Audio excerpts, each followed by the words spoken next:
여러분 안녕하십니까? 의대 증원에 반대하는 전공의들의 대규모 집단 사직이 잇따르고 있습니다. 이른바 빅5로 불리는 수도권 대형 병원 전공의들은 나흘 뒤인 20일부터 진료를 중단하겠다고 선언했습니다. 오늘부터 진료에서 손을 뗀 전공의들도 나왔습니다. 대형 병원에선 다음 주 진료 일정을 연기하는 등 의료 차질이 이미 시작되는 모양새입니다. 첫 소식 유서영 기자가 전해드립니다. 정부의 공식 집계로 사직서를 낸 전공의들은 전국 7개 병원 154명입니다. 원광대병원과 가천길병원, 고대 구로병원 등에 이어 일부 전공의들의 추가 사직이 잇따르고 있습니다. 오늘부터 전공의들이 출근하지 않은 병원도 나온 걸로 알려졌습니다. 복귀도 하는 경우도 있고 일부 완전히 하는 사람도 있고 다 의견이 틀리잖아요. 차이가 있겠죠. 다만 서울 성모병원의 경우 사직서를 낸 전공의들이 대부분 복귀 의사를 밝혔다고 전해 현장의 혼선은 계속되고 있습니다. 고비는 다음 주입니다. 오늘 새벽 빅5 병원의 전공의들은 오는 19일에 집단 사직한 뒤 다음 날인 20일 오전 6시부터 진료를 전면 중단하기로 긴급 결의했습니다. 이들 5개 병원의 전공의는 모두 2,745명, 각 병원 의사들의 30에서 40%를 차지해 진료 차질이 불가피합니다. 전공의 집단 사직이 현실로 나타나면서 각 수련병원들도 대책 마련에 고심하고 있습니다. 이들 병원에선 일단 정부 지시에 따라 전공의들의 사직서를 수리하지 않고 있습니다. 또 전공의들이 없는 상황에 대비해 환자들의 다음 주 진료 일정을 미루거나 병원을 옮길 의사를 확인하고 있습니다. 환자와 가족들은 불안감을 내비치고 있습니다. 약을 처방해줄 의사가 인력이 없다 그래서 지금 병원을 옮겨야 되는 상황이 됐어요. 솔직히 너무 혼란스럽고. 여기에 동맹 휴학을 추진해온 전국 의대생 대표들은 오는 20일에 맞춰 휴학계를 함께 제출하기로 결의했습니다. MBC 뉴스 유서영입니다. 설마 했던 정부는 당혹감 속에 초강경 대응을 예고했습니다. 전공의들의 집단 연가도 금지시켰고 진료 거부 현장엔 체증을 나갔습니다. 법적 처벌과 의사 면허 취소까지 거론하면서 사후에 구제하거나 선처하는 일은 없을 것이라고 강조했습니다. 이어서 박소희 기자입니다. 정부의 입장은 단호했습니다. 무엇보다 빅5 병원 전공의들의 집단 사직 움직임은 집단 행동 금지 명령 위반이 확실하다고 못 박았습니다. 전공의들이 출근을 하지 않은 것으로 알려진 서울 성모병원 등 12개 병원에 대해서는 직접 현장 점검을 실시했습니다. 현장 점검 결과 진료를 거부한 전공의들에 대해서는 개별적 업무 개시 명령을 발령하고 이를 위반한 경우에는 상응하는 법적 조치를 할 것입니다. 전공의들이 일하는 수련병원 221개 전체에는 집단 연가 사용 불허, 필수 의료 유지 명령을 내렸습니다. 집단 행동 금지 명령을 피해 휴가를 내는 편법을 차단하기 위해서입니다. 법적 조치에 따른 처벌도 강조했습니다.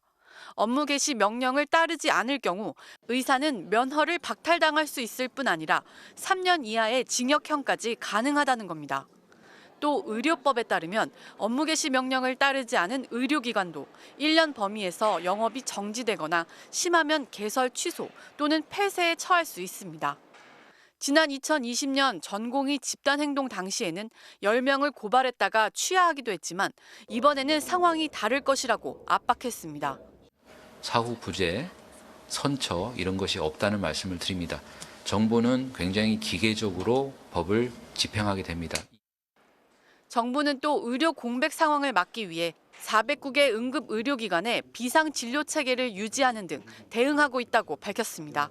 MBC 뉴스 박소희입니다. 네, 정부와 의사들의 대치가 말 그대로 강대강입니다. 당장 대규모 의료 차질이 빚어지지 않을까 걱정인데요. 복지부 취재하는 지윤수 기자와 좀 더 자세히 이야기 나눠보겠습니다. 자, 지 기자. 정부가 사실 어제만 해도 대규모 집단 행동 가능성은 없을 것이다 이렇게 얘기하지 않았습니까? 그런데 전공의들 분위기가 하룻밤 사이에 완전히 바뀌었어요. 왜 그렇습니까? 네, 아무래도 아래로부터 요구가 너무 강했다 이렇게 볼 수 있는데요. 네. 어제까지만 해도 전공의협의 회장은 절차를 다 지켜가면서 오는 3월 말에나 사직할 거라고 밝혔습니다. 네. 정부 압박이 워낙 거세니까 개별 사직을 통해서 논란을 피해가겠다고 한 걸로 보이는데요. 네. 하지만 이후 현장 전공의들 사이에서는 너무 늦다. 당장 나가야 한다는 강경한 목소리가 많았다고 합니다. 네. 그 결과 빅5 병원 전공의 대표들이 오늘 새벽 모여서 논의를 거듭한 끝에 집단 행동을 전격 결의한 것으로 보입니다. 자, 여기에 이제 정부가 단체 행동에 대해서는 강한 법적 대응 이걸 거듭해서 강조를 하고 있는데 실제 처벌이나 제재 가능합니까? 네, 일단 사직서가 수리되지 않았는데 병원 현장에 나타나지 않으면 이걸 업무 개시 명령 위반으로 보겠다는 게 정부 입장입니다. 네. 박민수 복지부 2차관은 의료법에 따라서 최고 징역 3년까지 받을 수 있다고 엄포를 놨고요. 네. 물론 이게 근무계약인데 이렇게 강제할 수 있는 거냐 이제 이런 문제는 좀 일부 법리적인 다툼도 있을 수 있습니다. 네. 또 전공의 계약 안 하고 그냥 군대 가면 되는 거 아니냐 이런 주장에 대해서는 정부가 아니라고 반박했는데요. 네. 18개월 사병으로 가는 게 아니라 3년짜리 군의관으로 가야 된다고 전공의들을 압박하기도 했습니다. 자, 근데 실제 주요 병원들은 전공의들에게 크게 의존을 하고 있지 않습니까? 지금도 이미 차질이 빚어지고 있다고 하는데 다음 주에 집단 사직이 만약에 현실화된다고 하면은 의료 현장의 타격이 클 수밖에 없겠어요. 대형 병원은 교수 1명에 전공의 여러 명들이 함께 일을 하는 구조인데요. 가령 응급실에서는 교수 1명에 전공의 2~3명이 늘 같이 붙어 있습니다. 네. 새벽 당직 같은 경우에는 특히 젊은 전공의들 위주로 돌아가고요. 당장 야간 응급 처치나 뭐 이런 긴급 수술은 진행하겠지만 네. 전공의들의 공백이 길어진다면 혼란을 더 커질 것으로 보입니다. 그렇겠죠. 네, 대규모 의대 증원안에 대한 대화 타협으로 의료 대란으로 가는 상황만큼은 피해야겠습니다. 자, 구승 기자 잘 들었습니다. 자, 쿠팡 블랙리스트 의혹 관련 보도 이어갑니다. MBC의 보도 이후 자신이 문제의 명단에 올랐다는 사실을 그제서야 알게 됐다는 제보가 잇따르고 있는데요. 이들은 대부분 명단에 기재된 사유를 도저히 납득할 수 없다고 했고 배신감을 느꼈다는 사람도 있었습니다. 조희명 기자가 보도합니다. 3년 전 아이 학원비를 벌기 위해 경기도의 한 쿠팡 물류센터에서 일한 이영신 씨. 주 5일 새벽 근무, 가장 힘들다는 상하차 작업을 자원해 우수 직원으로 뽑힐 만큼 성실함도 인정받았습니다. 어떤 그게 굉장히 성취감을 느끼면서 일을 했어요. 사람들이 막 쿠팡 가지 마라. 왜 거길 나가냐. 왜 죽어나가는 곳에 가냐. 이런 말 정말 들을 때마다 아니야 여기 괜찮아. 쿠팡과 갈라진 건 산재 사고 직후였습니다. 작업 도중 짐수레 사이에 몸이 끼어 발목과 손을 다쳤고 산업재해를 인정받았습니다. 하지만 병원 치료 2주 뒤 쿠팡에서 다시 일을 시작하려 했지만 언제부턴가 승인이 나지 않기 시작했습니다. 동료들로부터는 당시 산재 심사를 받는 태도가 불량해 사실상의 블랙리스트에 올랐다는 답을 들었습니다. 거기 리스트에 자세 불량, 건방진 태도, 근로복지공단 사람 앞에서 제가 굉장히 춥다고 얘기를 했다. 이 씨는 MBC 보도를 통해 자신이 쿠팡의 P&G 리스트에 오른 사실, 그리고 업무 방해라는 등재 사유를 확인했습니다. 저 정말 열심히 하고 여기서 일하시는 분들 정말 생계로 나오는 거잖아요. 왜 굳이 이렇게 1980년대도 아니고 이렇게까지 해야 되나? 몇 달 동안 일하던 물류센터를 다른 곳으로 옮긴 뒤 다시는 채용이 안 된 경우도 있었습니다. 지원서에 과거 병력을 솔직하게 기입했다는 것 외에는 설명이 안 된다고 말합니다. 숫자인데 파열을 적어서 냈거든요. 근데 그거는 완치된 거라서 상관없겠지 하고 그냥 적어서 냈는데 그때 이후로부터 아예 다 그 뒤로 하나도 안 바뀐 것 같아요. 본인의 사물함에서 돈이 사라져 CCTV를 요구한 뒤 근무 신청이 거부됐다는 증언도 있었습니다. 좀 CCTV를 요구를 했죠. 보안님한테. 근데 상당히 귀찮아하시더라고요. 제가 잘못한 거를 아무리 생각해봐도 그거밖에 없거든요. 쿠팡은 성희롱, 절도, 폭행, 반복적인 사규 위반을 일삼는 사람들로부터 직원들을 보호하는 건 회사의 책무라는 입장을 유지하고 있습니다. MBC 뉴스 조희명입니다. MBC가 보도한 리스트가 출처불명의 문서라던 쿠팡은 사흘 만에 내부 기밀이 유출됐다며 전현직 직원을 유출 당사자로 지목해 고소했습니다. 이번 사안을 취재 보도한 MBC 기자들도 조금 전 고소한 것으로 확인됐습니다. 이어서 김건휘 기자입니다. 불거진 의혹에 대한 진상조사나 사과 대신 쿠팡이 선택한 건 법적 대응이었습니다. 쿠팡은 어제 민노총 간부가 직원과 공모해 회사 기밀을 탈취하고 MBC에 전달한 정황을 확인했다는 입장문을 냈습니다. 그리고 본인들이 지목한 사람들을 형사 고소했습니다. 또 뉴스데스크의 보도가 가짜뉴스라며 방송통신심의위원회에 제소했습니다. 그리고 블랙리스트 의혹을 보도한 MBC 기자 4명을 오늘 형사 고소했습니다.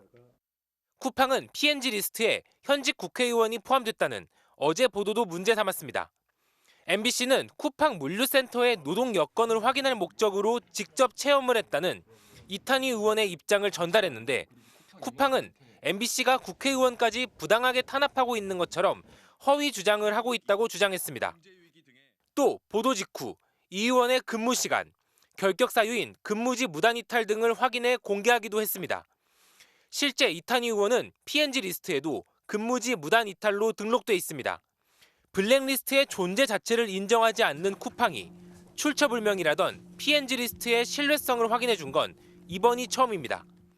쿠팡은 내부 전산망에서 PNG 리스트 관리로 명시된 프로그램의 주소가 왜 블랙리스트라는 이름을 달고 있는지, 또 쿠팡에서 일한 적도 없는 70여 명의 현업 경찰청 출입기자의 명단이 그대로 PNG 리스트에 옮겨져 관리되는지는 설명하지 않고 있습니다.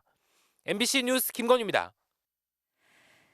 윤석열 대통령이 오늘 대전 카이스트의 졸업식장을 찾았습니다. 그런데 윤 대통령이 이 자리에서 축사를 하는 도중에 한 졸업생이 R&D 예상 삭감에 항의를 하면서 고함을 질렀고 경호원들이 이 학생을 넘어뜨린 뒤 끌고 나가는 일이 벌어졌습니다. 지난달 진보당 강성희 의원이 강제 퇴장을 당한 지 한 달도 안 돼서 또다시 과잉 경호 논란이 일고 있습니다. 이남호 기자가 전하겠습니다. 오늘 대전에서 열린 카이스트 학위 수여식. 축사에 나선 윤석열 대통령이 과학기술 강국을 위한 적극적인 지원을 약속합니다. 제가 여러분의 손을 굳게 잡겠습니다. 박수가 나오던 순간 방청석 한 곳이 웅성거립니다.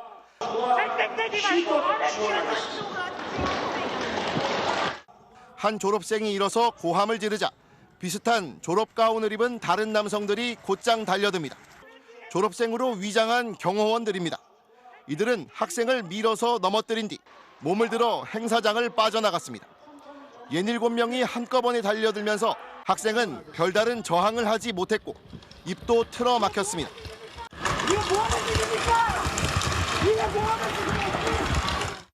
강제 퇴장당한 학생은 석사 학위를 받은 카이스트 졸업생.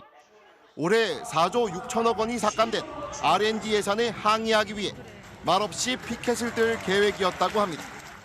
피켓은 들어 올리자마자 거의 뺏겼고요. 거의 동시에 팔 붙들리고 입 막고 다리 들고 그런 식으로 해서 피켓을 뺏겼으니까 말로라도 한다는 생각으로. 민주당은 R&D 예산을 대폭 삭감해놓고 카이스트에서 환영받기를 바랬냐며 윤 대통령이 과학기술인들에게 사과해야 한다고 비판했습니다. 지난달 18일에도 전북자치도 출범식에서 진보당 강성희 의원이 윤 대통령에게 말을 걸다 끌려나가 과잉 경호 논란이 일었습니다. 국회의원을 끌어내더니 이제는 카이스트 졸업식에서 졸업생을 끌어내고 있습니다. 윤석열 대통령은 자신에게 반대 의견을 가진 모든 국민을 끌어내버려도 되는 사람 취급하고 있습니다. 대통령실 관계자는 경호 원칙에 따른 불가피한 조치였고 경호원들이 졸업생으로 위장하고 있었던 것도 늘 하던 일이었다고 밝혔습니다. 졸업식장에서 끌려나간 학생은 녹색정의당 대전시당 대변인입니다. 오늘 시도했던 피켓 시위는 당과 무관하게 졸업생 자격으로 준비한 거라고 밝혔습니다. 국민의힘은 대통령이 참석하는 행사는 한 개인이나 한 단체의 정치적 이익을 구현하는 정치 선동의 장이 아니라고 말했습니다. MBC 뉴스 이남호입니다. 오늘처럼 대통령의 연설 도중에 누군가 항의 발언을 하는 경우 미국에서도 있었습니다. 11년 전에 비슷한 일을 겪었던 오바마 대통령은 당시 어떻게 대처를 했는지 김정우 기자의 보도 보시겠습니다. 졸업식 행사에서 온몸이 들려 밖으로 내쳐진 학생의 요구는 연구개발 예산을 복원해달라는 것이었습니다. 연설 중이시더라도 잠깐 얘기를 들어봅시다 하고 뭐 어떤 생각이신지 직접 마이크를 주실 수도 있고. 11년 전 미국에서 비슷한 일이 있었습니다. 이민 개혁안 연설을 하던 버락 오바마 미국 대통령 뒤로 갑자기 다른 목소리가 끼어듭니다. 대통령은 말이 중단되길 기다리지만 학생은 계속해서 말을 이어가고 원하는 답을 듣지 못하자 결국 구호를 외치며 연설을 끊어버립니다. Thank you. All right. 다시 말을 이어가려는 대통령은 직원들이 이 학생을 제재하려는 상황을 말립니다. What I'd like to do. No, don't worry about it, guys. These guys don't need to go. Let me finish. Hold on a second. 그리고는 몸을 아예 학생 쪽으로 돌리고 연설을 이어갑니다. So, I respect the passion of these young people. 학생이 원하는 바를 함께 추구하려 하지만 절차가 필요하다고 말하고 소리를 지르고 연설을 방해한 학생의 해결 방법에 대한 문제점을 알리면서 함께 설득해갑니다. And what I'm proposing is the harder path, which is to use our democratic processes to achieve the same goal that you want to achieve, but it won't be as easy as just shouting. It requires us lobbying and getting it done. So. 오늘 우리 대통령이 하려는 말은 소리를 지른 졸업생의 요구와 다르지 않았습니다.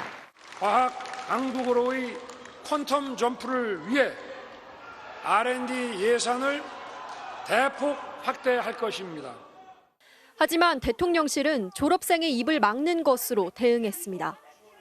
얘기를 들어주시려는 액션이 있었다면 전 되게 가치 있는 방문이셨을 거라고 생각을 해요. 지난 신년 대담에서 대통령은 과학기술 발전을 통해서 미래를 준비한 대통령으로 기억되고 싶다고 밝혔습니다. 대통령이 오늘 다르게 대응했다면 대통령 발언의 진정성은 무게를 더했을 수 있고 대한민국에 대한 국민들의 자부심이 좀 더 올랐을 수 있습니다. MBC 뉴스 김정우입니다. 아시안컵 이후 사퇴 요구가 이어졌던 축구 대표팀의 클린스만 감독이 결국 취임 1년 만에 경질이 됐습니다. 아시안컵에서 보여준 기대 이하의 경기력과 선수단 관리에 대한 책임을 물은 건데요. 동반 사퇴 요구를 받았던 정몽규 축구협회장은 대표팀을 다시 정비하는 데 노력하겠다면서 당장 물러날 뜻이 없음을 분명히 했습니다. 손장훈 기자가 전하겠습니다. 축구협회와 대표팀을 향한 거센 비판 속 정몽규 회장이 열흘 만에 공식 석상의 모습을 드러냈습니다. 협회 수뇌부는 2시간 반 동안의 회의 끝에 결국 클린스만 감독을 경질했습니다. 클린스만 감독은 감독으로서의 경쟁력과 태도가 국민의 기대치와 정서에 미치지 못하였고 앞으로 개선되기 힘들다는 판단이 있어 2026년 북중미 월드컵 2차 예선에서 사령탑을 교체하기로 결정했습니다. 미국 자택에서 경질 통보를 받은 클린스만 감독은 정 회장의 기자회견 직전 자신의 SNS를 통해 아시안컵 4강전까지 지난 1년 동안 엄청난 여정이었다는 작별 인사말을 남겼고 협회와의 전화 통화에선 이런 일은 익숙하다며 추후 변호사를 통해 연락하겠다는 말을 남긴 것으로 전해졌습니다. 지난해 2월 수많은 우려에도 한국 대표팀 지휘봉을 잡은 클린스만 감독은 그동안 전술 부재와 잦은 해외 출장으로 비판을 받아왔습니다. 그리고 역대 최고 멤버를 데리고도 잇따른 졸전으로 아시안컵 4강에서 탈락했고 선수단 갈등 사태까지 벌어지는 등 지도력에도 타격을 입으면서 계약 기간을 1년도 채우지 못하고 쫓겨나는 신세가 됐습니다. 클린스만 감독과 동반 사퇴론이 일었던 정몽규 회장은 종합적인 책임은 자신에게 있다면서도 그 방법에 대해서 명확한 답변을 피했습니다. 잘못된 선임으로 한국 축구는 1년이라는 시간을 허비했고 그동안 여러 시스템도 붕괴된 모습인데 그 책임은 어떻게 지실 생각이십니까? 평가는 앞으로 조금 더 자세히 해가지고 거기에 대한 대책을 세우도록 하겠습니다. 또 클린스만 감독 선임은 절차에 따라 진행했고 독단적인 결정을 내렸다는 건 오해라면서 내년 1월에 끝나는 축구협회장 임기와 연임 도전에 대해서도 애매한 답변을 내놓았습니다. 지난해 승부조작범을 포함한 비위 축구인들을 무리하게 사면하려다 공개적으로 고개를 숙였던 정 회장. 클린스만 감독의 실패로 다시 한번 리더십에 큰 타격을 입고 말았습니다. MBC 뉴스 손장훈입니다. 이제 시급한 당면 과제 중에 하나가 대표팀을 이끌 차기 감독을 선임하는 일이겠죠. 축구협회는 일단 국내파 감독으로 가닥을 잡고 다음 달에 있을 월드컵 예선 경기 전까지 감독 선임 작업을 마치겠다는 계획입니다. 이어서 송기성 기자가 취재했습니다. 대표팀은 당장 다음 달 21일과 26일 태국과 월드컵 예선 2연전을 치러야 합니다. 그래서 가장 시급한 과제는 흔들리는 대표팀 분위기를 추스르고 월드컵 예선을 이끌 새 사령탑을 찾는 겁니다. 신인 감독은 국내파로 가닥이 잡혔습니다. 오늘 회의에 참석했던 축구협회 관계자는 지금 대표팀의 갈등을 봉합할 수 있는 건 국내파 감독밖에 없다고 의견을 모았고 현직에 있는 경우 구단과 조율도 필요해 시간이 촉박하다. 잠시 맡는 임시 감독이 아니라 월드컵 본선까지 맡기는 장기 감독이 될 것이라며 회의 분위기를 전했습니다. 지난 러시아 월드컵 당시 신태용 감독 이후 약 5년 7개월 만에 국내파 감독이 대표팀 사령탑을 맡게 될 것으로 보이는 가운데 김학범, 홍명보, 김기동 등 K리그 감독들과 올림픽 대표팀의 황선홍 감독 등이 물망에 오르고 있습니다. 제주 김학범 감독과 서울 김기동 감독은 올해부터 새롭게 팀을 맡게 돼 구단과의 조율이 쉽지 않아 보이는 가운데 울산의 홍명보 감독은 어제 이번 대표팀 사태에 대해 조심스레 자신의 생각을 드러냈습니다. 국가대표 선수고 하고 하니까 이제 예전에 갔던 것보다는 훨씬 좀 더 높은 도덕성의 생각들을 가지고 이제 대표팀에 저는 가야 된다고 생각이 들어요. 축구협회는 이번에 선임될 신인 감독의 경우 전술 능력만큼이나 현재 대표팀 내용을 수습할 수 있는 강력한 카리스마를 중요하게 보고 있습니다. 또 아시안컵 준결승 전날 있었던 선수들 간의 충돌과 관련해서는 코칭 스태프 구성이나 선수 관리 시스템을 정비해 재발하지 않도록 하겠다고 밝혔습니다. 대표팀을 한 팀으로 만드는 것이 다음 대표팀 감독의 가장 중요한 덕목의 하나일 거라고 생각이 됩니다. 소집을 안 하는 징계밖에 없다고 생각을 하고요. 과연 이번엔 모두가 납득할 만한 투명한 감독 선임이 이뤄질 수 있을지 축구협회는 다음 달 월드컵 예선 전까지 새로운 대표팀 감독을 확정할 계획입니다. MBC 뉴스 송기성입니다. 북한 김여정 노동당 부부장이 일본 기시다 총리의 방북 가능성을 거론했습니다. 개인적인 의견이라는 전제를 달았지만 북한이 남한을 지우고 일본과 직접 소통하는 이른바 통일 봉남 정책을 쓰는 게 아니냐 이런 해석이 나오고 있는데요. 일본 정부는 북한이 내건 조건을 받아들이긴 어렵지만 물밑 교섭은 이어가겠다고 밝혔습니다. 신수아 기자가 전하겠습니다. 어젯밤 북한이 평양에서의 제3차 북일 정상회담 가능성을 띄웠습니다. 김여정 북한 노동당 부부장은 일본이 시대착오적 적대의식을 접는다면 기시다 총리가 평양을 방문하는 날이 올 수도 있다 말했습니다. 단 북한이 내건 문턱은 높았습니다. 핵미사일 문제를 부당하게 걸고 드는 악습을 털어버리고 이미 해결된 일본인 납치 문제를 장애물로만 놓지 않는다면이 전제 조건입니다. 하지만 지난 2002년, 2004년 북일 정상회담에서도 일본인 납치 문제는 양측의 주장이 팽팽한 외교적 난제였습니다.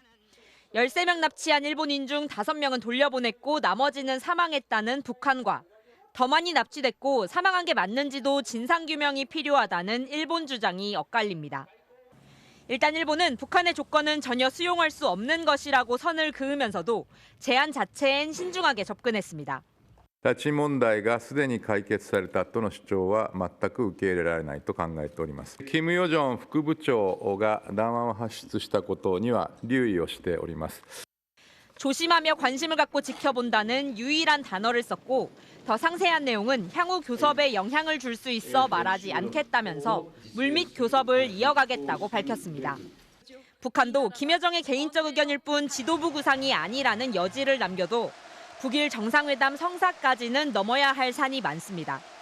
우리 정부는 북한은 서울을 거치지 않고선 결코 워싱턴과 도쿄로 갈 수 없다며 한미일 공조를 토대로 한 남한 역할론을 강조했습니다. MBC 뉴스 신수아입니다. 국민의힘은 텃밭인 영남권 공천 면접이 시작되면서 이곳에 지원한 대통령실과 정부 출신 인사 그리고 현역 의원들이 신경전을 벌였습니다. 그런가 하면 정진석, 성일종 의원 등 12명의 단수 공천이 추가로 확정됐습니다. 손하늘 기자입니다. 텃밭인 영남권 면접이 시작되면서 삼선 중진 의원부터 전임 당 지도부에 정부 부처 차관들까지 당사에 총출동했습니다. 한 초선 의원 지역구엔 대통령실 비서관 출신이 2명이나 지원했습니다.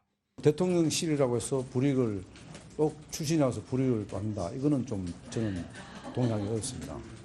양지라고 얘기하는 거는 뭐 조금 어불성설가 있을 수 있는데 제가 맡은 직분에 충실하는 것이 답이라는 생각하고. 공천이 곧 당선으로 여겨질 정도라 한 지역구의 공천 신청자가 8, 9명씩 몰리는가 하면 경북 13개 지역구 상당수의 대통령실이나 현 정부 출신 인사가 지원했습니다. 현직 검사 신분으로 총선 출마를 강행하거나 사면 복권 직전에 비공개로 공천을 신청해 논란을 빚은 후보자들도 면접장을 찾았습니다. 당연히 사직서가 수리될 것이라는 것을 전제로 이제 출마 선언을 한 것인데요. 그게 이제 결과적으로 어느 누구도 사면 복권이 공표되기 전에는 알 수 없는 사안입니다. 저 역시 마찬가지입니다. 고 노무현 전 대통령 명예훼손죄로 1심에서 당선 무효형을 받고 재판 중인 정진석 의원은 단수 공천을 받았고 성일종, 김학용, 송석준 등 현직 의원도 본인 지역구에 단수 공천됐습니다. 경선 지역구 22곳엔 현직 의원과 대통령실 출신 인사 간의 맞대결도 포함됐습니다. 홍문표 의원은 대통령실 강승규 전 수석과 이종배 엄태영 의원도 대통령실 행정관 출신 청년 후보와 경쟁합니다. 일본군 위안부 피해자 등에 대한 막말로 물의를 빚은 김성회 전 대통령실 비서관은 공천 심사에서 탈락했습니다. 대통령실 출신이든 정치 역정에서 어떤 그런 일을 하셨던 분들이 있잖아요. 하나로 어떤 사람을 단정할 수 있는 건 아니에요. 그러니까 공천은 그런 어떤 특정한 라벨링을 의식하고 하는 것이 아니라 국민의힘은 내일 핵심 지지 기반인 대구 그리고 흔들리는 텃밭인 부산, 울산 지역을 끝으로 공천 면접 심사를 마칩니다. MBC 뉴스 손한입니다. 국민의힘을 탈당한 이현주 전 의원이 민주당으로 복당했습니다. 이 전 의원의 공천 결과에 따라 민주당 내 계파 갈등이 커질 가능성도 있어 보입니다. 또 수사나 재판을 받고 있는 현역 의원들에 대한 공천 배제 주장이 공개적으로 나오면서 역시 재판을 받고 있는 이재명 대표와의 형평성 문제까지 불거지고 있습니다. 신재웅 기자가 보도합니다. 민주당을 나와 국민의당, 국민의힘을 거친 이현주 전 의원이 검찰 세력 청산을 외치며 7년 만에 복당을 선언했습니다. 방황하다 돌아온 지금 이제 용기를 내어 말할 수 있습니다. 제 생각이 짧았습니다. 출마 여부는 당에 맡기겠다고 했지만 임종석 전 청와대 비서실장이 공천을 신청한 서울 중성동갑 등 수도권 지역구를 희망하는 걸로 알려졌습니다. 이 무능하고도 정말 무책임한, 저는 그중에서도 무관심한 이 정권에 꼭 경종을 울려야 됩니다. 같이 하시죠. 이 전 의원이 과거 문재인 정부를 신랄하게 비판해온 만큼 전략 공천을 두고 계파 간 갈등 조짐까지 보이는 가운데 검찰 수사나 재판을 받고 있는 의원들의 출마 여부를 놓고 공방도 커지고 있습니다. 이재명 대표는 지난 설 연휴 이른바 2021년 전당대회 돈봉투 의혹에 엮인 의원들과 전화 통화를 한 것으로 확인됐습니다. 당사자들은 의례적인 격려 전화였고 돈봉투 의혹도 문제가 없다고 답했다고 밝혔지만 이 대표가 연일 공천 물갈이를 시사하고 있어 사실상 불출마를 압박한 거란 해석도 나옵니다. 뇌물수수 등의 혐의로 기소된 노웅래, 기동민, 이수진 의원에 대한 공천 배제 주장도 공개적으로 나왔습니다. 그 노 의원님 같은 경우에는 좀 인정을 한 부분도 있다. 논의를 지금 하고 있고 그리고 고민을 할 수밖에 없는 지점입니다. 이재명 대표 본인도 대장동 의혹 등으로 재판을 받고 있는 만큼 이른바 사법 리스크로 인한 공천 배제는 형평성 시비를 불러올 수밖에 없습니다. 상대적으로 국민의힘보다 공천이 늦어지면서 민주당이 공언한 시스템 공천이 아닌 이 대표의 정무적 판단에 기대고 있다는 비난도 조금씩 번지고 있습니다. MBC 뉴스 신재용입니다. 윤석열 대통령은 오늘 대전에서 열린 민생토론회에서 연구단지 조성과 광역급행철도 추진 등을 약속했습니다. 이어지는 민생토론회에 대해 야당은 대통령이 신년 업무 보고 대신 민생 현장의 목소리를 듣겠다더니 총선을 앞두고 관권 선거 운동을 하고 있다고 반발하고 있는데요. 대통령실은 현재 다음 달 초까지 민생토론회 일정이 잡혀 있다고 밝혔습니다. 강현섭 기자입니다. 지방시대를 연다며 민생토론회 형식의 두 번째 지역 순회 장소로 윤석열 대통령은 대전을 찾았습니다. 제가 대선 때 유성구와 서구 일부 지역 160만 평의 제2대덕 연구단지를 조성하겠다고 대전 시민들께 약속을 드렸습니다. 윤 대통령은 대전과 세종, 청주를 잇는 충청권 광역급행철도 CTX와 철도 지하화의 조기 추진을 약속했습니다. 제2대덕 연구단지 조성은 2년 전 대선 후보 당시 이미 약속한 사안이었고 CTX 사업은 아직 민자 적격성 조사도 마치지 않은 상태입니다. 함께 자리한 국민의힘 출신의 대전시장은 경제성이 떨어진다는 고민까지 토로하면서 대통령 앞에서 지역 민원을 풀어냈습니다. 여건이 되신다면 국토교통부가 호남고속도로 지하화도 한번 검토해 주시고요. 저희 대전 교도소가 있습니다. 근데 이 예타가 잘 안 나온다고 해서 지방순회 일정 첫 번째는 엑스포 유치 실패 이후 민심이 악화된 부산이었습니다. 가덕도 신공항과 북항 재개발 사업, 산업은행 이전 등 지역 활성화 대책을 강조했습니다. 저는 선거 때부터 서울과 부산 양대 축이 중심이 되어야 대한민국 전체가 발전할 수 있다고. 앞서 수도권에서도 선심성 개발 정책이나 무분별한 세제 혜택 등의 논란을 불러온 정책들을 쏟아냈습니다. 대주주 입장에서는 주가가 너무 올라가면 상속세를 어마어마하게 물게 됩니다. 당장 올해부터 본격적인 GTX 시대를 열겠습니다. 대통령은 선거와 관련해 엄중한 중립 의무를 가지고 있습니다. 대통령은 민심 청취와 정책 홍보라는 취지라고 강조했지만 총선을 앞두고 사실상 공약 발표회처럼 활용되고 있다는 지적이 제기됐습니다. 야당은 불법적인 관권 선거운동을 하고 있다며 고발 검토에 들어갔습니다. 총선을 앞두고 갑자기 벼락치기 민생 간담회를 하면서 전국을 순회하고 있습니다. 그 내용을 보면 민생도 없고 토론도 없습니다. 대통령실은 올해 초 민생 토론회를 10번 정도 계획했다고 밝혔습니다. 이미 10번을 넘긴 민생 토론회는 다음 달에도 전국을 돌며 이어집니다. MBC 뉴스 강현서입니다. 전 정권을 향한 정치감사 논란의 장본인이자 현 감사원의 실세로 통하는 유병호 사무총장이 감사위원으로 영전해서 다시 논란입니다. 유 총장은 이른바 표적감사 의혹으로 공수처 수사까지 받고 있어서 부적절한 방탄 임명이란 지적이 나오는데요. 야당은 경악할 용인술이라고 비판했습니다. 김민창 기자입니다. 탈원전과 4대강 보호 해체 등 이전 정부 감사에 집중하며 정치감사 논란을 불러온 유병호 감사원 사무총장. 역시 지난 정부에서 임명된 전현희 전 권익위원장에 대한 표적감사 의혹으로 최재 감사원장과 함께 공수처 수사까지 받고 있습니다. 그러나 감사원은 오늘 유 총장을 감사위원에 임명했습니다. 현직인 사무총장과 같은 차관급이지만 감사 의결기구에 참여하는 감사위원은 안팎에서의 위상이 다를 수밖에 없습니다. 감사원 관계자는 현직 감사원 직원들이 공수처에서 진술할 때 유 총장이 감사위원이면 부담일 수밖에 없다고 말합니다. 감사원 내부 참고인들의 입막음을 노린 방탄 임명이란 비판이 나오는 이유입니다. 더욱이 감사원은 최근 공수처를 2년 만에 다시 정기 감사 대상에 포함시켜 보복 감사 논란까지 제기된 상태입니다.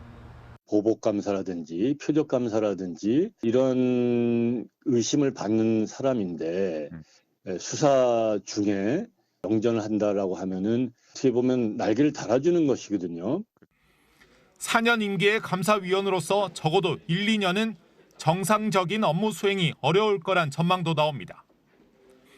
감사위원은 임명되기 전 관여한 사안을 회피하도록 법률로 정하고 있어 제척 사유가 되기 때문입니다.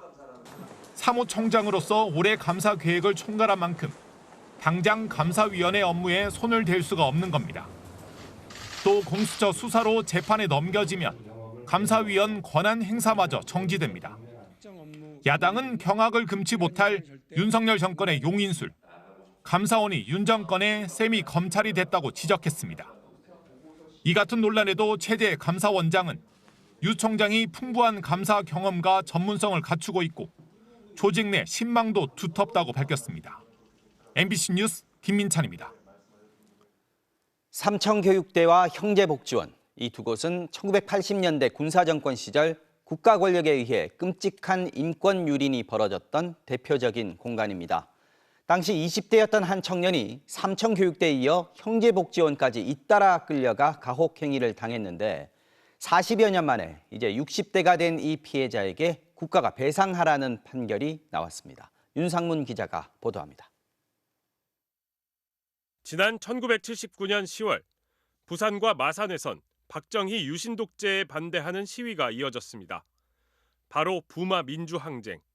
당시 부산에 살던 22살 청년 재정화 씨는 박수를 치며 시위대를 응원했다 경찰에게 폭행당하며 체포됐습니다. 유신헌법 비판을 금지한 긴급조치 9호를 어겼다는 이유였습니다. 서하고 박수 치고 유신 실패도 강하지 애치도 그 오가발로 그걸 앞이고 2주 뒤 석방됐지만 전두환 신군부가 권력을 잡은 이듬해 경찰은 제 씨를 다시 붙잡아 삼청교육대에 보냈습니다. 한 달간 가혹행위를 당한 제 씨는 이때부터 심각한 정신질환을 앓게 됐습니다. 3년 뒤 또 찾아온 경찰은 이번엔 제 씨를 정신질환자나 불황아를 강제 수용했던 형제복지원에 다시 가뒀습니다. 숨만 치면 오른쪽이 아프고 왼쪽이 아프고 이래갖고 죽으면 뭐 정말 집에 자연사 처리고 맞아 죽었다는 게 하나 안 나오고.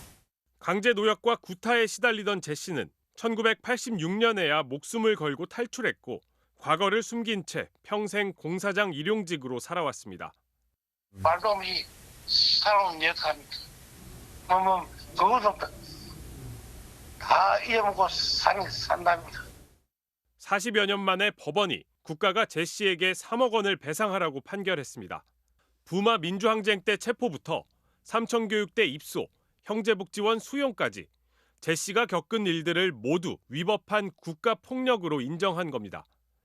재판부는 평범한 20대 청년이 겪은 육체적, 정신적 고통이 컸을 것이라며 국가가 인간 존엄성을 해치는 불법 행위를 저지르고도 너무 오래 피해를 회복해주지 않았다고 지적했습니다.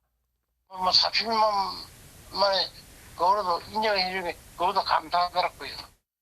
법원은 2023년부터 삼청교육대 피해자에게 또 작년 말부턴 형제복지원 피해자들에게 과거 군사정권의 국가폭력에 대해 배상 책임을 인정하는 판결을 내놓고 있습니다. MBC 뉴스 윤상문입니다. 경기도 시흥의 한 언어치료센터에서 재활사로 근무하던 한 남성이 장애 아동들을 상습적으로 폭행하는 일이 벌어졌습니다. 대부분 의사 표현을 제대로 하지 못하는 아이들이어서 넉 달이 넘도록 폭행 사실이 알려지지 않았는데요. 경찰이 남성에 대해서 구속영장을 신청했습니다. 재은효 기자가 취재했습니다. 발달장애 아동의 언어재활 수업 시간입니다. 수업을 진행하던 남성이 대뜸 아이의 머리를 때립니다. 아이가 수업을 제대로 쫓아오지 못했다는 이유였습니다. 폭행은 반복됐습니다.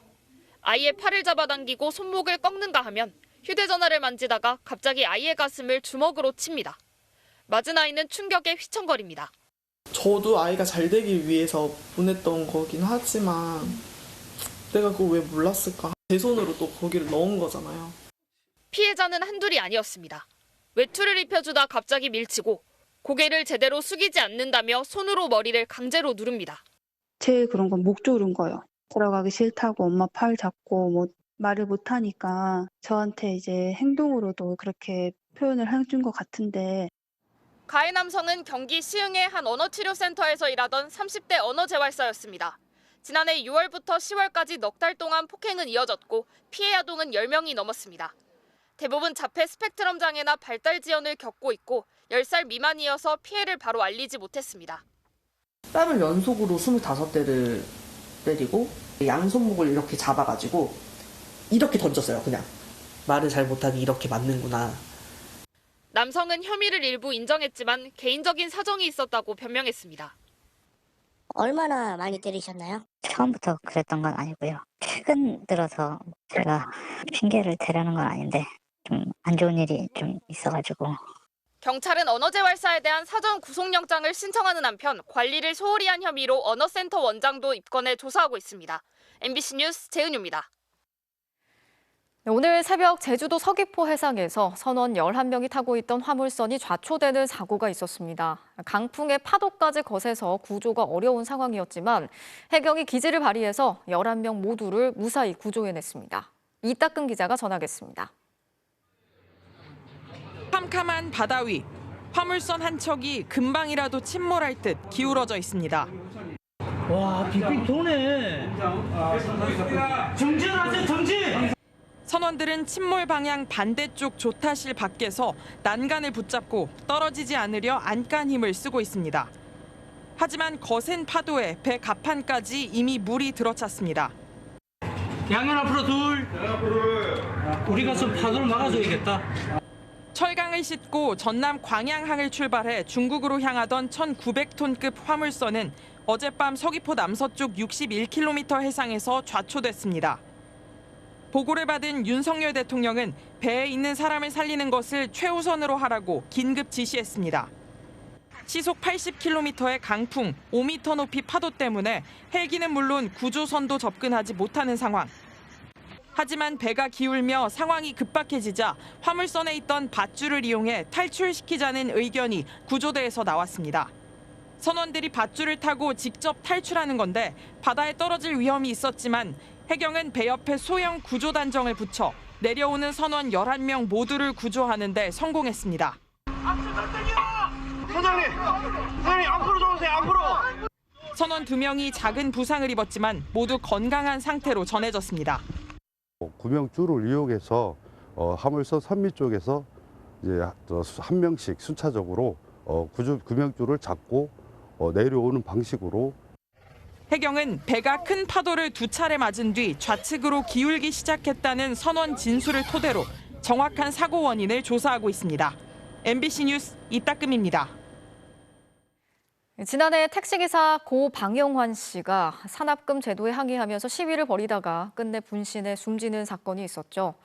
이 택시회사 대표는 임금 체불과 폭행, 협박 혐의 등으로 재판을 받고 있는데요. 숨진 방 씨 외에도 택시기사 수십 명의 임금이 체불됐다는 노동당국의 조사 결과가 추가로 나왔습니다. 류현중 기자가 취재했습니다. 서울의 한 택시회사 앞에서 고 방영환 씨가 확성기로 고함을 외칩니다. 임금 체불 항의와 산악금제 폐지를 촉구하며 1인 시위를 벌이는 겁니다. 그러자 한 남성이 광고판과 화분을 집어듭니다. 욕설을 퍼붓기도 합니다. 택시회사 대표 정모 씨입니다.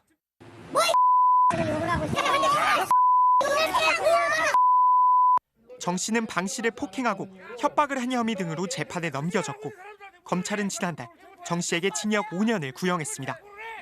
이런 가운데 서울 남부노동청은 대표 정 씨에 대해 임금 체불 혐의를 추가로 확인해 검찰에 수사를 맡겼습니다. 노동청의 근로감독 결과 정 씨가 방 씨를 포함한 택시기사들에게 지난해 지급하지 않은 임금은 약 7천만 원인 것으로 파악됐습니다. 퇴직금, 휴일근무와 연차 수당 등 각종 수당을 주지 않은 것은 물론 상당수 기사들에게 최저임금에 못 미치는 임금을 지급한 겁니다. 노동청은 임금을 제대로 받지 못한 기사들이 방 씨를 포함해 30명 이상인 것으로 추정하고 있습니다. 하지만 이들 가운데 일부는 대표인 정 씨에 대해 처벌을 원치 않는다는 탄원서를 낸 것으로 파악됐습니다. 지금 여기 사람들이 100명에 99명이 다 탄원서 내고 사장이 아무 죄 없이 들어가가지고 그렇게 있으니까. 노조는 택시기사들이 애당초 계약 당시 임금 체불을 문제 삼지 않겠다는 합의서를 작성한 게 아닌지 의심하고 있습니다.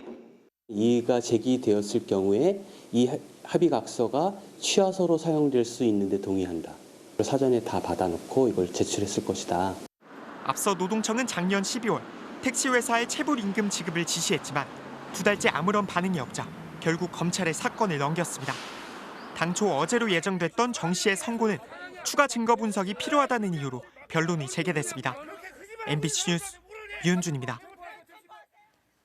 이스라엘군이 가자 지구에 남아있는 대형 병원에 진입해서 기습 작전을 벌였습니다. 병원 안에 하마스가 억류 중인 인질이 있다는 첩보를 듣고 작전에 나섰다고 주장했는데 인질을 찾지는 못했습니다. 이 공격으로 여러 명의 사상자가 발생했고 병원에서 쫓겨난 환자들과 피난민들은 또다시 갈 곳을 잃었습니다. 윤성철 기자가 전하겠습니다. 폭격을 맞아 철골이 고스란히 드러난 병원 내부에 희뿌연 연기가 자욱합니다. 탈출 시간을 벌기 위해 병원 관계자들은 집기까지 동원해 필사적으로 문을 가로막습니다. 중상을 입은 환자들은 침상과 들것에 실린 채 병원 밖으로 황급히 옮겨집니다.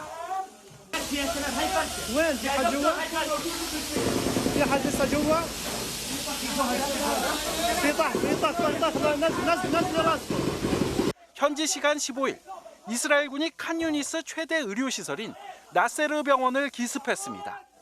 이스라엘군이 앞서 대피령을 내렸지만 수천 명의 환자와 피난민들이 남아있는 상황이었습니다.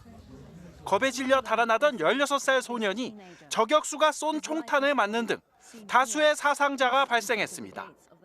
طلقوا النار علينا والقنابل والدنيا كله صواريخ على رؤوسنا من فوق هدوا المبنى من فوق قصف. 이스라엘군은 하마스가 이 병원에 인질들을 억류 중이라는 첩보를 입수해 작전에 나섰습니다. 이 과정에서 수십 명의 테러리스트를 체포했다 했지만 인질의 존재는 확인하지 못했습니다. 인질 시신이라도 찾기 위해 불도저까지 동원해 병원 곳곳을 파헤치고도 성과는 없었습니다. As was proven with the Shifa Hospital, Rantisi Hospital, El Amal Hospital, and many other hospitals across Gaza, Hamas systematically uses hospitals as terror hubs. 하마스는 병원이 테러 근거지라는 이스라엘 주장은 거짓이며 인질도 없었다고 반발했습니다. 병원에서 쫓겨난 환자와 피난민들은 오갈 곳 없는 신세가 돼 남쪽 라파로 이동하고 있습니다. 하지만 라파 역시 이스라엘의 대대적인 지상전이 예고된 곳이어서 민간 피해가 우려됩니다. MBC 뉴스 윤성철입니다. 국가보안법 위반 혐의로 재판에 넘겨진 이른바 충북동지회 활동가 3명이 각각 징역 12년을 선고받고 법정 구속이 됐습니다. 청주지방법원은 이들이 북한의 지령에 따라서 지하 조직인 충북동지회를 결성하고 공작금 2만 달러를 받는 등 국가보안법을 위반했다면서 각각 징역 12년을 선고했습니다. 다만 피고인들이 수집한 정보의 가치가 크지 않아서 국가기밀로 볼 수는 없다면서 간첩죄는 적용하지 않았습니다. 1억 달러가 넘는 초대형 계약으로 이정우의 영입을 완성한 주인공이죠. 샌프란시스코의 푸틸라 단장이 MBC와 인터뷰를 갖고 이정우 그리고 KB리그에 대한 각별한 관심을 전했습니다. 애리조나에서 박재훈 기자입니다. 이정우가 처음 팀 훈련을 경험한 어제 자리를 옮겨가며 이정우의 일거수일투족을 지켜본 사람이 있었습니다. 2년 전부터 샌프란시스코를 지휘하고 있는 35세 젊은 단장 푸틸라입니다. 이정우의 KBO 리그 고별전을 보기 위해 지난해 직접 고척돔을 찾기도 했던 푸틸라 단장. 그 직관의 기억은 지금도 신선한 충격입니다. The commentators even mentioned the home run ball snack that I had, even waiting for a taxi outside of the stadium, people yelling, San Francisco. 사실 이정우에 대한 관심은 오래 전부터였습니다. Seen him for a long time in the Premier 12. Our scouts have been following him for a long time, and they always said that he was the best player on the field. So we were excited to hear that he was going to be available to sign. 지난해 키움 스프링 캠프에 스카우트를 파견해 이정우를 노골적으로 관찰한 것이 화제가 됐었는데 당시 해당 영상물이 샌프란시스코 구단에서도 꽤 파장이 있었다며 유쾌하게 돌아봤습니다.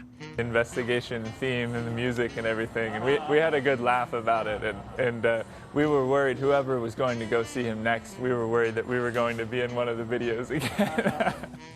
KBO 리그 선수에게 1억 달러 이상을 안긴 것이 과감한 도박이라는 지적도 있지만 푸틸라 단장은 오히려 KBO 리그에 대한 관심이 끝난 게 아니라고 말합니다. We keep our eye on, all of the guys in the league and monitor their performance, but we like to keep those things more of a secret in terms of who we're interested in. We're open to all positions. 단장까지 나서 응원에 가세했습니다. 이정우의 첫 시즌에 대한 기대는 점점 커지고 있습니다. 애리조나에서 MBC 뉴스 박지웅입니다.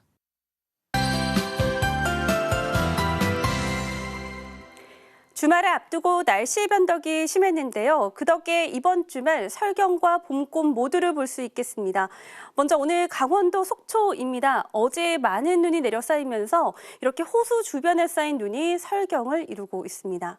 이번에는 제주 서귀포시입니다. 이미 유채꽃이 만발한 모습인데요. 또 경남 지역에서도 홍매화가 활짝 꽃 피우고 있습니다. 그럼 이번 주말 동안 날씨는 어떨까요? 바깥 활동 계획하신다면 일요일보다는 토요일이 더 좋겠습니다. 내일은 전국의 하늘 종일 맑겠고요. 아침 기온 영하로 떨어지지만 낮에는 10도 안팎까지 오르겠습니다. 일요일에는 전국에서 차츰 비가 오겠습니다. 비는 오전에 제주를 시작으로 저녁 사이 전국으로 확대되겠고요. 남해상의 물결이 거세게 일겠습니다.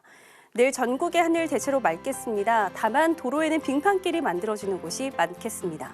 아침 최저 기온은 서울과 청주 영하 1도로 오늘과 비슷하겠고요.